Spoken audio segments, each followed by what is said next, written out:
Good morning, everyone. This is Sarah with the Pickaway County Library, and I'm here to bring you our baby toddler story time. We're going to start out with a song that you may already know. It's called Row, Row, Row Your Boat, but there are some different verses, so see if you can listen and hear what the different animals are. Row, row, row your boat gently down the stream. Merrily, merrily, merrily, merrily, life is but a dream. Row, row, row your boat gently down the river. If you see a polar bear, don't forget to shiver. Row, row, row your boat gently down the stream. If you see a crocodile, don't forget to scream. Row, row, row your boat to the other side. If you see a tiger there, don't forget to hide. Row, row, row your boat gently to the shore. If you see a lion, don't forget to roar. Row, row, row your boat gently down the stream. Merrily, merrily, merrily, merrily, life is but a dream. Good job! There's some different animals in that version. The next thing we're going to do is read our story together. Our book today is Stop Snoring, Bernard, and it's written by Zachariah O'Hora. And we're reading today's book with permission from Macmillan Publishers. Stop snoring, Bernard. Bernard loved living at the zoo. He loved mealtime, playtime, and best of all, nap time. But there was one little problem. Bernard snored loudly. One afternoon at nap time, Grumpy Giles had had enough. Snore somewhere else, Bernard, he said. Bernard tried sleeping in a lake, but that didn't work. Stop snoring, Bernard.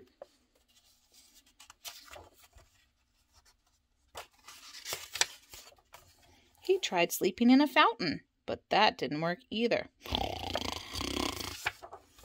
Stop snoring, Bernard. He even tried sleeping in a puddle, but that really didn't work. Stop snoring, Bernard. Bernard was sad and lonely. He found a tucked-away place, curled up by himself, and drifted off to sleep. The other otters missed Bernard. They searched for him all through the night. Bernard! Bernard! Bernard! The next morning, Bernard woke up and saw hundreds of bats on the ceiling. "Excuse me," he said. "How did you sleep with all my snoring?" "We didn't," replied a bat. "We were out all night, and now we are trying to sleep, so please don't snore here." Bernard felt terrible. There wasn't any place he could sleep without bothering somebody. He trudged toward the zoo gate, but then he heard something. It was the other otters. "We couldn't sleep without you," said Grumpy Giles, "and I'm sorry I yelled. Please come back." And from that day on, everyone napped happily. Well, almost everyone. Good night, Bernard.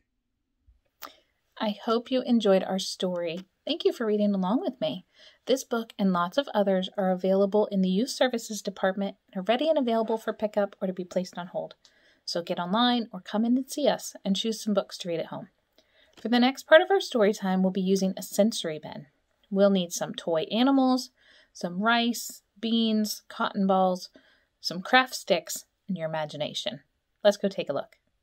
In our sensory bin today, we're going to use different sensory items to create spaces for each type of animal we have. And we're going to use the craft sticks to create fences and walkways between the animals. Use your imagination with your little ones to create your own zoo in your sensory bin and see what silly ways you can arrange your animals. As you play with your little one, this is the perfect time to practice naming the animals and describing how they sound or what they would feel like. Do they have fur, scales, or feathers? What colors are they in real life?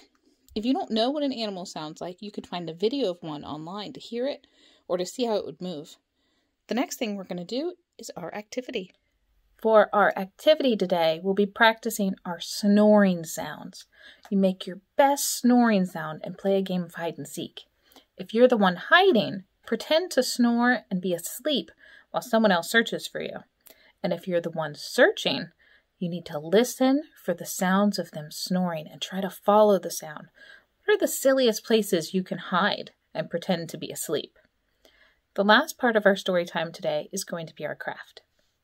For our craft today, we'll need our printable sea otter template from our Facebook page, a small paper bag, some scrap paper, a rubber band, scissors, and some glue.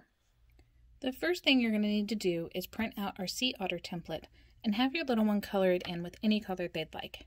I just used a simple brown so it would match the paper bag color. But paper bags also come in white, so if you've chosen one of those and you're decorating it yourself, your otter could be whatever color you prefer. After it's colored, you're going to cut out all the pieces. I have one here already cut out. And then you're going to get your paper bag ready. So we have our paper bag, and I just have some shredded paper.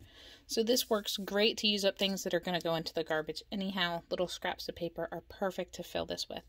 You're going to fill it about 2/3 full, and then we're going to add a rubber band to hold it closed, like this.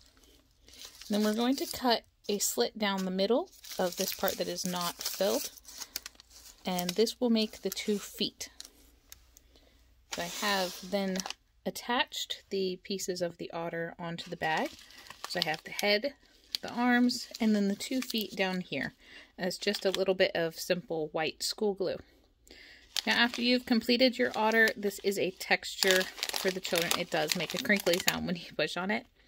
You can then hide your otter around the house. You can use him in your game of hide and seek while you are practicing your snoring sounds. Let us know what kind of silly places that your otter wants to sleep at. We would love to see some pictures of your completed otters. I hope you enjoyed our story today and that you'll join us again next week as we continue to read and learn together.